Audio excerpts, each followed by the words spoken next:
High, আমি তোমাদেরকে বলেছিলাম না যে আমি আমার বান্ধবীর বাড়ি গেছি ঘুরতে। তো ওখান থেকে এবার বাড়ি আসবো। সকালবেলা ঘুম থেকে উঠেছি, উঠে দেখি না এত কুয়াশা হচ্ছে, অন্ধকার করে আছে, রাস্তাঘাট ঠিকভাবে দেখাই যাচ্ছে না।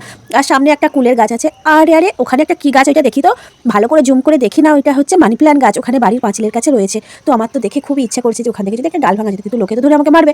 তারপর একটা দেখি না সামনে কুল গাছটা, দেখো আমি হাত বাড়িয়ে পারবার চেষ্টা করলাম, কিন্তু আমি কুল কোনোভাবেই পারতে পারলাম না, হাত পেলাম না। তারপর আমি বাড়ি চলে আসার জন্য রেডি হয়ে বেরিয়ে গেলাম। এবার আমি তোমাদেরকে দেখাই আমি কলকাতার নার্সারি থেকে কি কি গাছ নিয়ে এলাম। দেখো এই মিষ্টি কালারের গোলাপটা এত সুন্দর লাগছে যে কি বলবো, এটা দেখেই তো আমার প্রথম দেখাতেই আমি ওর প্রেমে পড়ে গেছি, এত সুন্দর গোলাপটা। তাই আমি গোলাপ গাছটা নিলাম, আর এই 12 মাসের শিউলি গাছটা নিলাম, যে সারা বছরই এই গাছে ফুল দেবে, সেই কারণে শিউলি ফুলটা নিলাম। আমার বাগানে আরেকটা শিউলি গাছ আছে, তবুও আমি নিলাম এটা। আর এই মানি প্ল্যান্ট গাছটা নিয়ে এসেছি, তো আমাদের এখানে নার্সারিতে পাওয়া যায় না। আর এই ঝুড়িটা নিয়ে এসেছি, ঝুড়িটাতে মানি প্ল্যান্ট গাছটা বসিয়ে ঝুলিয়ে রাখবো। তো আমার গাছগুলো কেমন হয়েছে কমেন্ট করে অবশ্যই জানিও। তো আজকের মতন টাটা।